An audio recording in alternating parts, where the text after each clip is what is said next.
Thank you, Commissioner Madore, for coming in to talk to us today about the impact of parking fees in our parks. You made a campaign promise of removing the $3 vehicle charge for Clark County parks. After your first 3 months or few months in office, do you still feel removing park fees is vital to our community? Or are you just simply fulfilling a campaign promise?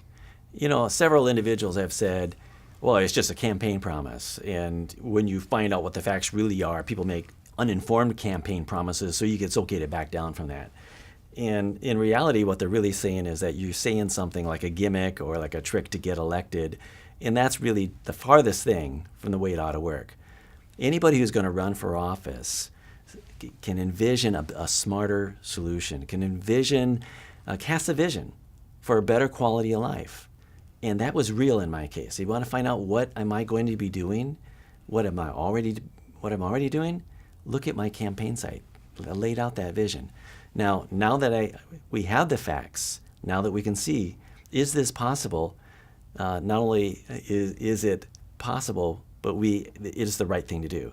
So this is something to fulfill a commitment that says I stand on integrity and I will do what I said to do. Because when a person gets elected to office, you're not just electing a person, you're voting for a vision. And removal of the park fees to increase the quality of life for the citizens that really live here for this great outdoors, that is consistent and that is significant. So yes, I'm happy that we have the ability to do so, and it's time. Why did the commissioners move recently to invite public comment on this issue?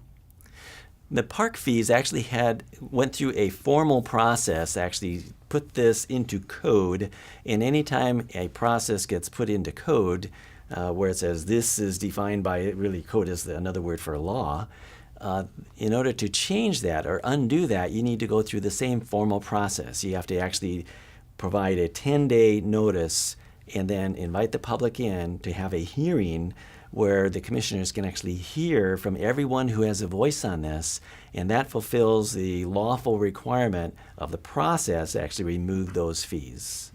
So we just yesterday, depending on when this airs, we went through the notification process. We decided, yes, we're going to go down that road, give formal notification, and then in 2 weeks we will actually have the hearing where we will hear everyone, evaluate at that point, and decide whether or not we actually will choose to remove the fees or no. How will these hearings help steer the commissioners in making a decision? Well, first of all, if the hearings really have a purpose, that is to hear, then you really cannot go in thinking that I've already made up my mind. You really need to go in and make sure that you are listening, and somehow if you're missing something or if there's some insight that citizens can help provide, that we really do consider that.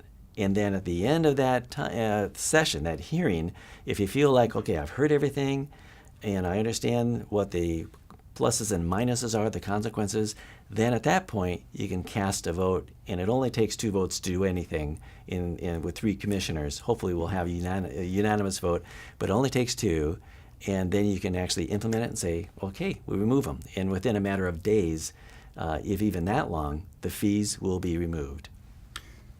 What are some of the pluses and minuses that have been floating around that people are not happy about, or what are the things you're hearing? Well, some have said, there's no problem.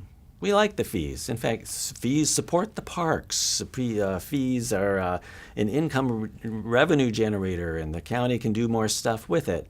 And what that really is saying is that the quality of life is not, this is not really not a quality of life issue. Somehow if you charge fees to enter a park, it's really a parking fee. If you're going to get your car into the park, you have to pay the fee at the gate. That if you don't pay a fee, you won't appreciate it. And people will vandalize the parks, and people will just be not very well behaved. And in reality, the fees were put in for one reason: financial. severe financial cuts were being made, and they said, we just can't afford it, so we have to cut them. So the reason that they got put on in the first place is the reason we ought to consider removing them. We are not having to cut parks like this anymore, at least not in this time zone, and this is the appropriate thing to restore the free use of our parks to those citizens that many of them are having a hard time making ends meet. So they're just not going to the parks because that serves as a barrier for them. If you're doing well financially, you think, oh, what's the problem? I can afford this. Doesn't make any difference to me at all. I got lots of money. Well, you have to remember that's not the case for many people in our community. For them, it does serve as a barrier, and we do appreciate our parks. Connected to that is the assumption that if you're going to remove the fees, that somehow you're also going to remove staff. And so if you're this, then you have problems with people vandalizing, and you got crime. You don't have law enforcement being able to contact. It's just bad things are going to happen. And it's very important that people understand that this does not cut staff at all. This does not make any cuts. The parks will actually have better presence with staff there than they do when you collect a fee. For instance, Louisville Park, they typically have 2 paid staff inside the little collection booth at the gate. That means the staff is not out there where the public is because they have a task to do. They're fee collectors. Yes, they can answer questions, but primarily they're there for fee collection. Well, if you say you don't have to collect the fees anymore, now you can have one of those staff members remain in the little collection booth, and it's not a collection booth at that point, it's an information booth. People can come in if they have any questions or a certain party or something, so you can say where it's at. The other person can get out of the booth, get out there where the people are, go with a golf cart or with just simply walking or just simply be a presence, a bicycle or something, so that you have better visibility of authority, which is basically saying don't vandalize something, don't do something. And if there is a problem, then you have eyes out there in the field, in the park, and they communicate between the two. You can basically say, if you need help, you got help. If you want information where you're at in the park, you have it there as well. So actually, staff is actually going to be more effective at the park because they can pay attention to the people in the park rather than pay attention to the money. Removing the fees, will that just invite outsiders to come in? And what about that versus tourism? The fees are, when it comes to the collection of fees, some people want to think, well, we're going to keep some people out. Why would we let somebody use our parks for free? And when you think about it, our parks are one of the best selling points for our community. They're one of the best assets for our community. We actually have a tax on our hotels that we collect an extra fee or tax from our hotels, and then we pay a tourism. I sit on the tourism governing board, and so we make decisions as to how to spend that money so that we can get people to come tour our area. And the idea is to invite people to come not only visit here, and if they do visit here, then it helps our economy because you're buying, you're going to the restaurants, you're staying at hotels, you're actually doing good things, but you're also inviting people to come consider living here, moving here, bringing your jobs here, bringing your business here. That stimulates our economy. It helps to bring jobs to our area. So why would you want to have them excluded and say, well, I don't want to pay the fee? It would be much better to say, and they got these parks that are wonderful. When we moved here, we went through this process 23 years ago. We were living in California. And we made several scouting trips up to this area. Nobody's going to move to this area without scouting first. And one of those areas that we scouted was the parks. And in particular, we went to Louisville Park. And I remember the memories that we made and the amazing parks that we have here. They're rare. You don't have that in California. It's just one of the large, amazing selling points here. Now, people say, well, what about all the Oregon license plates that may come in? People from Oregon come using our parks for free. Well, keep in mind that if people are going to bring their businesses here, they're going to consider moving their family here, likely some of those are going to be flying into the airport, PDX, rent a car, has a license plate, most likely Oregon or some other state, and they're going to drive around, they're going to scout, and hopefully they'll come in and explore our parks. When they do, sure enough, you got out-of-state license plates. That's not a bad thing. That's actually a good thing that says this is a wonderful tourism attraction. And is there room? Hopefully so. The idea is to encourage people to use the parks. That's what they're there for. We're not supposed to make them a rare, exclusive club commodity. It's to be enjoyed by our public, by our citizens and visitors.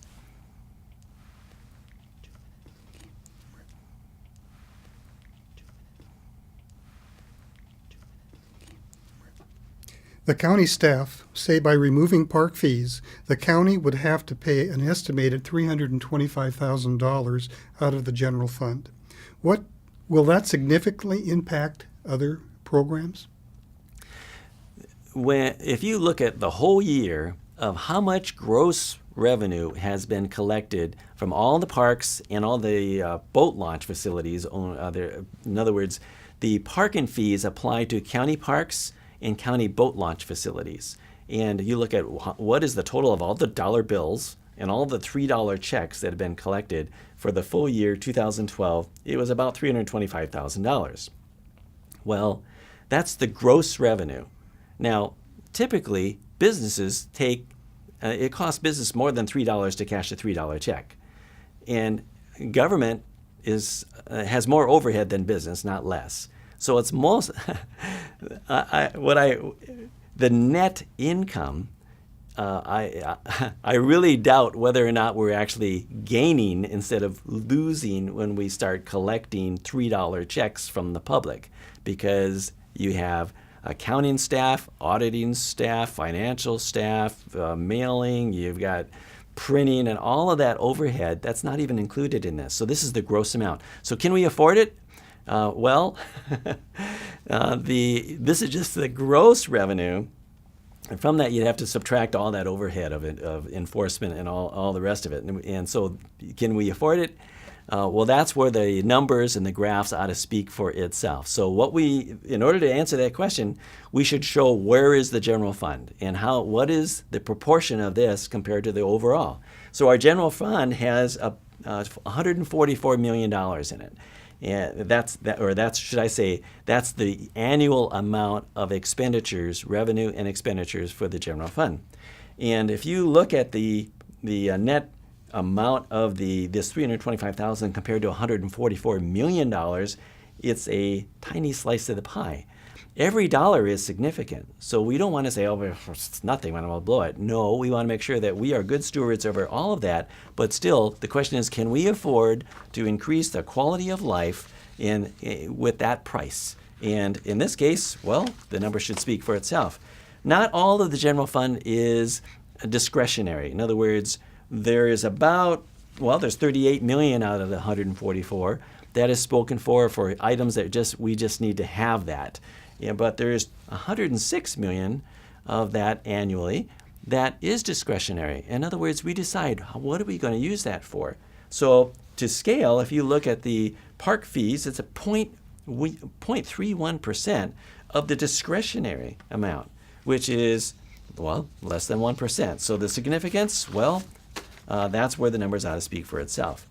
The third graph, we actually show the discretionary amount and the total amount, and you'll see that on the top there's a tiny little slice there of red that shows this is how much gross revenue is coming from the park fees.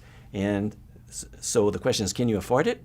Well, it doesn't look like it's going to be a major impact to the general fund. So what would is that manageable for us? Are we going to be financially responsible if we do that?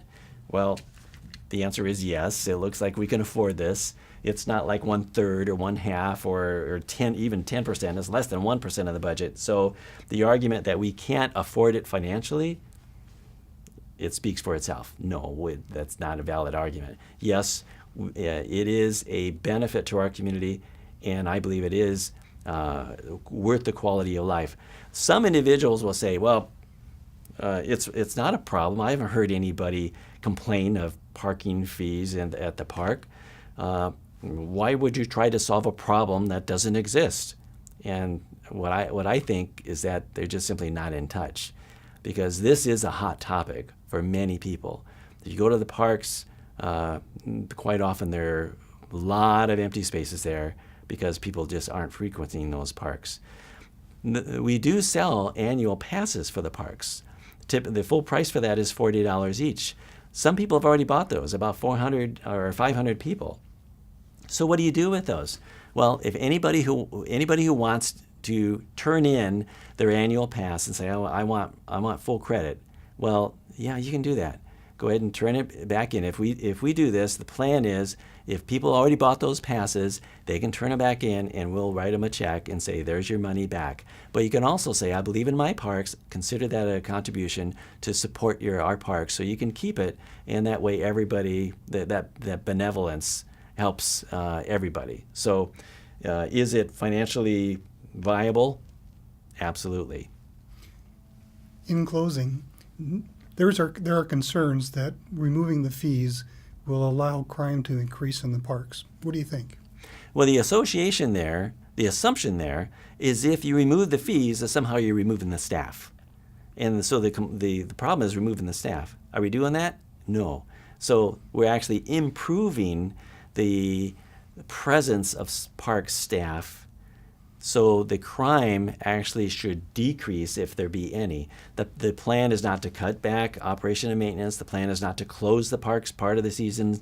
The parks are to be open, and that's been our history of keeping them open during the daylight hours. And when that happens, you keep your bathrooms unlocked, keep your water turned on, you keep the park staff in place, and all of that is still existing. So everybody wins on this. The question is, the only reason you wouldn't do this, practically speaking, is that you just can't afford it.